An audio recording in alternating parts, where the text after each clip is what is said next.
दोस्तों पार्ट 2 में आपका स्वागत है। भारत के संविधान का पार्ट 1 मैंने कर दिया है। ओके, चलिए स्टार्ट करते हैं। निम्नलिखित में से किसके अंतर्गत प्रथम विधि आयोग स्थापित किया गया था?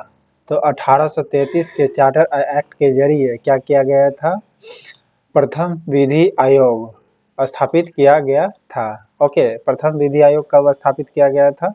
1833 के चार्टर एक्ट के जरिए। ओके, 1833 के चार्टर एक्ट के जरिए क्या किया गया था? प्रथम विधि आयोग। ओके, किस अधिनियम के द्वारा संवैधानिक निरंकुशता का सिद्धांत प्रवृत्त किया गया था? तो 1935 के अधिनियम में किया गया था। ओके, इसमें क्या कहा गया था? संवैधानिक निरंकुशता मतलब कि संविधान का पावर होगा। ओके, कहेगा कि संविधान का पावर होगा, किस अधिनियम में कहा गया? तो 1935 वाला अधिनियम में कह दीजिएगा आप। 1833 के अधिनियम में पूछेगा क्या हुआ था, तो बोलिएगा प्रथम विधि आयोग, प्रथम यानी फर्स्ट लीगल कमीशन स्थापित किया गया था। ओके, अंतरिम सरकार के मंत्रिमंडल में वित्त मंत्री कौन थे? तो लियाकत अली थे। ओके, 1946 वाला जो अंतरिम मंत्रिमंडल बना था ना, उसमें लियाकत अली क्या थे? तो फाइनेंस मिनिस्टर थे। ओके,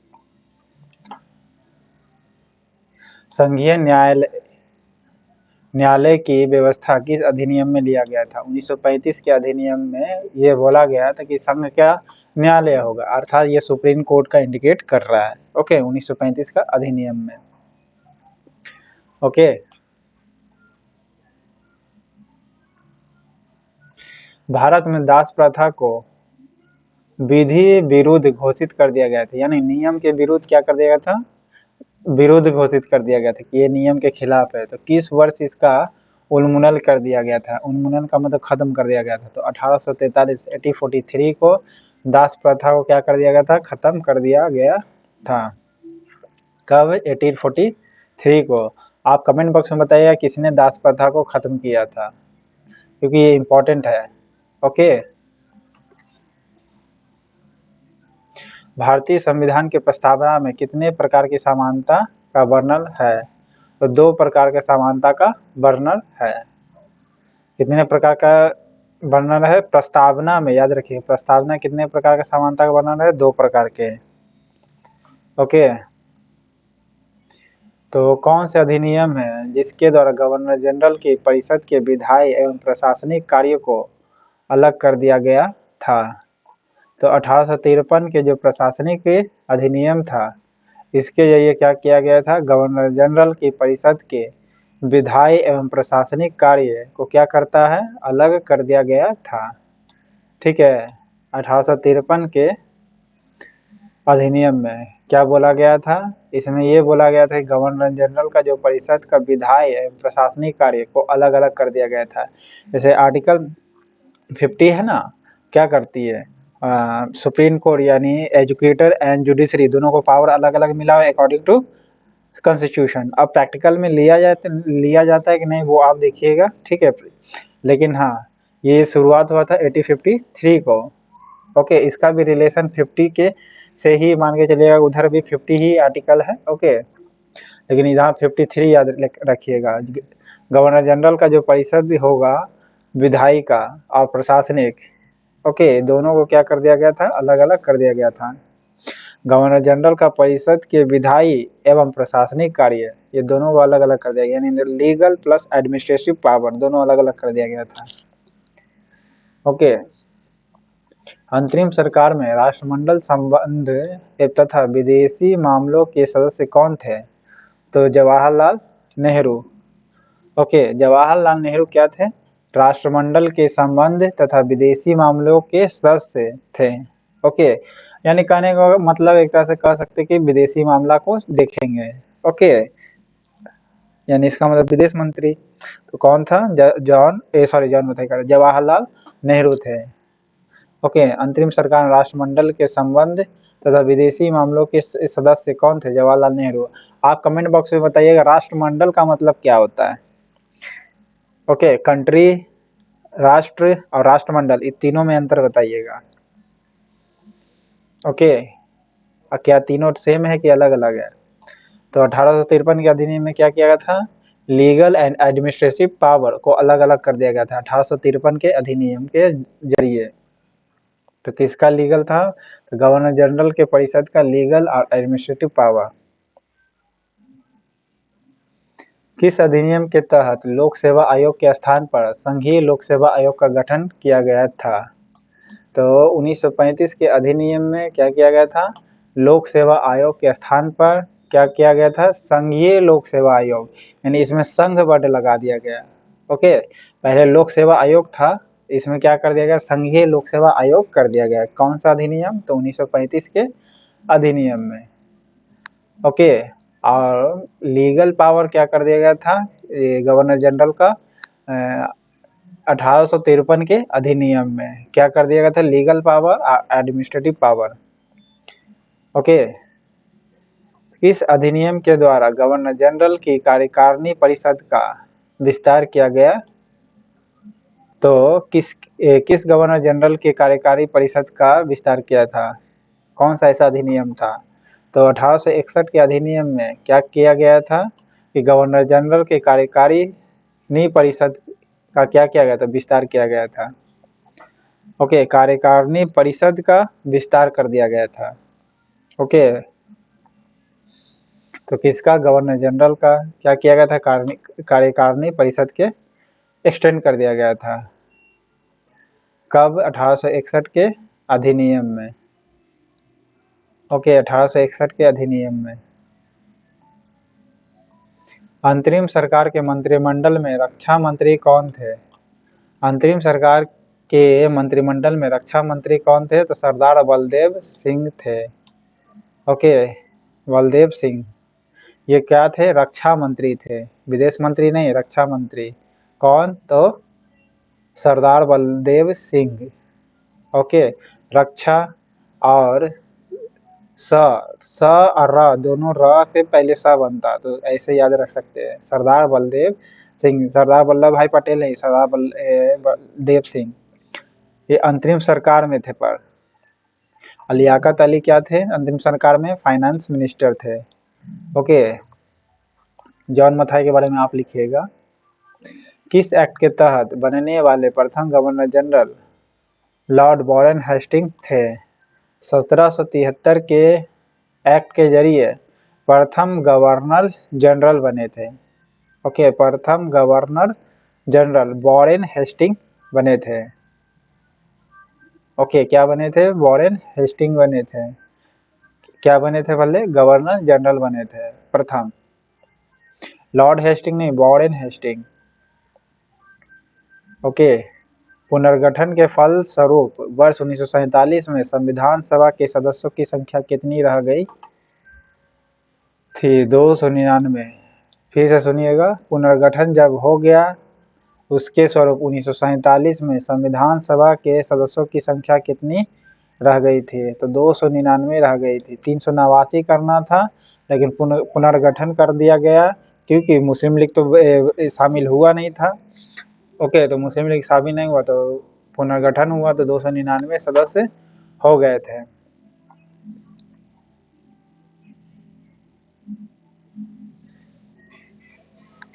इस अधिनियम के द्वारा केंद्रीय बजट को राज्यों के बजट से अलग कर दिया गया था। तो 1919 के अधिनियम के द्वारा क्या किया गया था? केंद्र के बजट को राज्य के बजट से अलग अलग कर दिया गया था। कौन सा अधिनियम? 1919 का, ना कि 1935। बोलेगा केंद्रीय बजट को राज्य के बजट से कब अलग किया गया? तो बोलिए 1919 के अधिनियम के द्वारा। ठीक है, किस अधिनियम से राष्ट्रपति के अध्यादेश जारी करने की शक्ति प्रेरित है? तो भारत सरकार अधिनियम 1935। भारत सरकार भारत शासन अधिनियम 1935 क्या दिया था? राष्ट्रपति के अध्यादेश जारी करने की शक्ति प्रदान की गई थी राष्ट्रपति को। ठीक है, गवर्नर जनरल ने राष्ट्रपति को 1935 के अधिनियम के जरिए अध्यादेश जारी करने की शक्ति दी गई थी। और आर्टिकल अध्यादेश के लिए कौन सा है भाई? 1 to 3 है। ओके,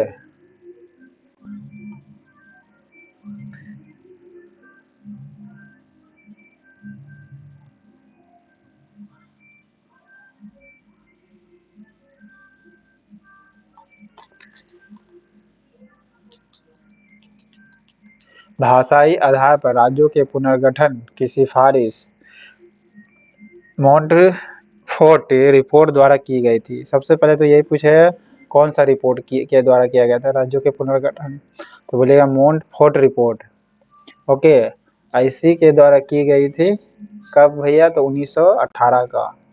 भाषाई आधार पर राज्यों का पुनर्गठन किया गया, तो किसके सिफारिश पर किया गया? तो बोलिएगा मोंटफोर्ट के रिपोर्ट के आधार पर।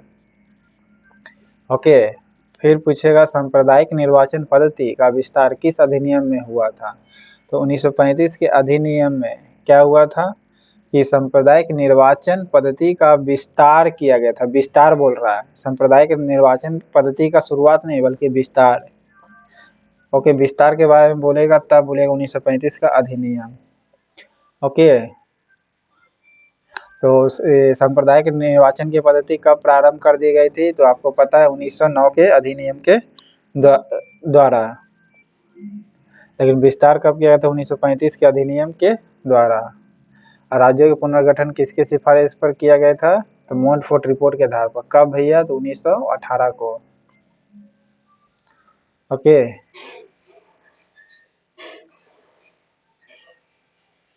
अध्यादेश जारी भी करने का शक्ति मिला किसको? राष्ट्रपति को। तो 1935 के अधिनियम के जरिए राष्ट्रपति को। किस वर्ष लॉर्ड कैनिंग ने 3 भारतीय राज्य बनारस के राजा, पटियाला के महाराजा और सर दिनकर राव को विधान परिषद में मनोनीत किया? सबसे पहले तो ये पूछेगा कि किसने किया? लॉर्ड कैनिंग ने किया। किसने किया? लॉर्ड कैनिंग ने किया। किसको किया भाई? पटियाला के महाराजा और सर दिनकर राव को। बनारस के राजा कौन था? पटियाला। ओके, 3 भारतीय बनारस के राजा, पटियाला के महाराजा और दिनकर राव को विधान परिषद में मनोनीत किया 1862 के अधिनियम में। ओके, तीनों को शामिल किया। किसको किसको? बनारस के राजा को, पटियाला के महाराजा को और सर दिनकर राव को किया गया था विधान परिषद में मनोनीत। कब? तो 1862 के अधिनियम के जरिए। ठीक है, किसने किया था? लॉर्ड कैनिंग ने। कैनिंग में देखिएगा 3 वर्ड है। ओके, तो 3 को याद रखिएगा इससे, बनारस के राजा, पटियाला के महाराजा और सर दिनकर राव। ओके, दिनकर राव को आप ये याद कर सकते हैं दीन से। ठीक है, दीन से याद कर सकते हैं क्योंकि दीन प्राय बार बार बोला जाता है। तो 1862 के अधिनियम के जरिए होगा। पुनर्गठित संविधान सभा में विभिन्न प्रांतों के लिए कितने प्रतिनिधि थे? तो विभिन्न प्रांतों के लिए 229 थे। विभिन्न प्रांतों के लिए बोल रहा है, लेकिन अगर यही बोलता कि पुनर्गठन के बाद संविधान सभा में कितने प्रतिनिधि थे तो बोलेगा 299। लेकिन राज्यों के लिए कितना था भाई, यानी विभिन्न प्रांतों के लिए? तो 229 याद रखिएगा। ठीक है, और कांग्रेस के प्रतिनिधि कितना चुन करके आए थे? तो 208। ओके, और 1862 के अधिनियम में 3 को चुना गया था। किसने चुना था? लॉर्ड कैनिंग ने। 3 वर्ड है। ओके, कैनिंग में कैनिंग। ओके, पहला बनारस के राजा था, दूसरा पटियाला के महाराजा थे और तीसरा दिनकर राव। दिनकर राव को दिन से याद रखना है, दिन में कर। ठीक है, 1862 के अधिनियम में।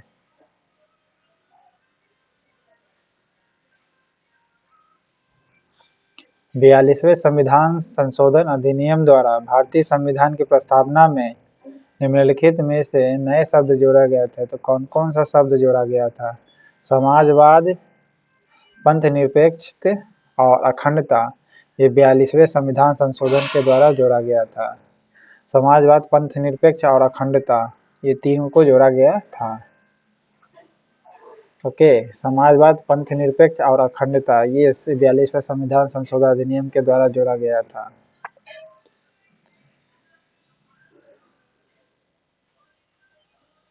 इसमें 50% लोगों ने सही मारा है। ठीक है, लेवल था क्वेश्चन का। संविधान के उद्देशिका में प्रस्तुत प्रयुक्त निम्नलिखित सब शब्दों को सही क्रम में व्यवस्थित कीजिए। तो संविधान के उद्देशिका में प्रयुक्त निम्नलिखित शब्दों को सही क्रम में व्यवस्थित करना है। सबसे पहले होगा प्रभुत्व संपन्न, समाजवादी, पंथनिरपेक्ष, गणराज्य, लोकतंत्रात्मक गणराज्य बनाने के लिए होता है ना, इसे याद किया गया। हम भारत के लोग भारत को एक प्रभुत्व संपन्न, समाजवादी, पंथनिरपेक्ष, लोकतंत्रात्मक गणराज्य बनाने के लिए, ऐसे है ना, याद किए होंगे। तो प्रस्तावना आपको याद रहना चाहिए। पहला है प्रभुत्व संपन्न, समाजवादी, के बाद याद रखना है गणराज्य करे पंथनिरपेक्ष। ओके, प्रभुत्व संपन्न, समाजवादी, पंथनिरपेक्ष, लोकतंत्रात्मक गणराज्य बनता है। ठीक है। किस अधिनियम के द्वारा भारत के गवर्नर जनरल का नाम बदलकर वाइसराय कर दिया गया था? तो 1858 के अधिनियम के द्वारा क्या कर दिया गया था? गवर्नर जनरल का नाम बदलकर वाइसराय कर दिया गया था। ठीक है।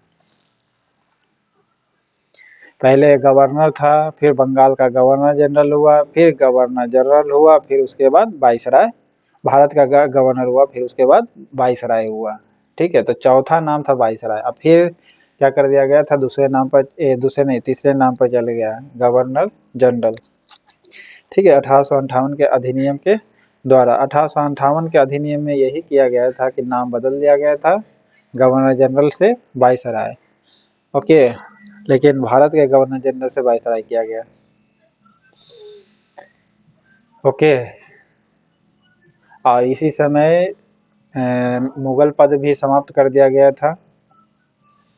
ओके, और 1861 के अधिनियम में क्या किया गया था? 1861 के अधिनियम नहीं, बल्कि 1862 के अधिनियम में 3 गो भारतीय क्या किया गया था? रियासत को शामिल किया गया था। बनारस के राजा, पटियाला के महाराजा असरदिनकर राव को। ठीक है।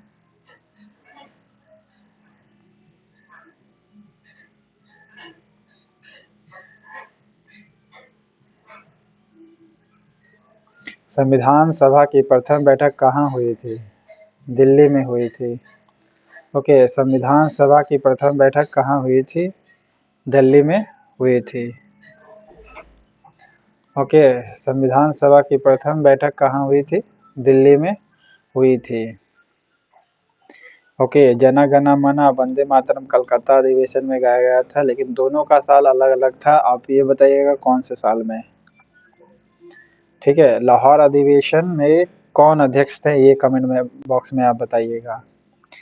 ओके, कराची अधिवेशन में कौन थे? भारतीय संविधान पूर्णतः कब लागू हुआ था? भारतीय संविधान पूर्णतः 26 जनवरी 1950 को लागू हुआ था। अंतिम बैठक हुआ था संविधान सभा का 24 जनवरी 1950 को। ठीक है। और 26 नवंबर 1949 को क्या हुआ था? संविधान लागू हो गया था। लागू हो जाना कहते, मतलब बन के तैयार हो गया था। ओके, यानी कहने का मतलब अपना रूप ले लिया था। फिर नेक्स्ट है, किस अधिनियम के द्वारा पहली बार महिलाओं को वोट देने का अधिकार प्राप्त हुआ? 1919 के अधिनियम के द्वारा महिलाओं को वोट देने का अधिकार प्राप्त हुआ पहली बार। कब? 1919 के अधिनियम में। ओके, 1919 के अधिनियम में पहली बार महिलाओं को वोट देने का अधिकार प्राप्त हो गया था। 1935 के अधिनियम में क्या किया गया था? 1935 के अधिनियम में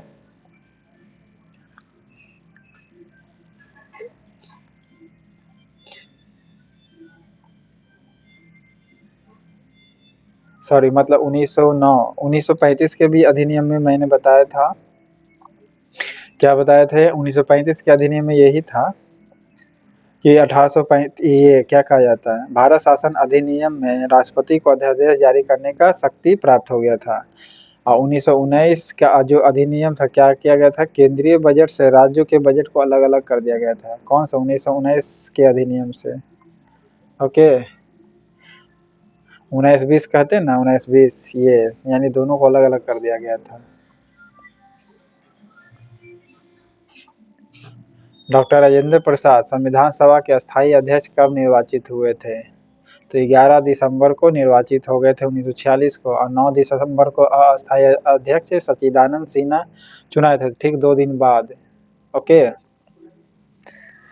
13 दिसंबर को ठीक 2 दिन बाद उदय प्रताप गांधी जी कह रहे जवाहरलाल नेहरू ने प्रस्तुत किया था। क्या? वो आप कमेंट बॉक्स में बताइएगा। तो इस प्रकार पार्ट 2 आपका संविधान संबंधित था। लेवल देख सकते हैं इसका, कितना % लोगों ने जवाब दिया है। ठीक है दोस्तों, तो चैनल पसंद आए तो लाइक करिए, सब्सक्राइब करिए। Thank you.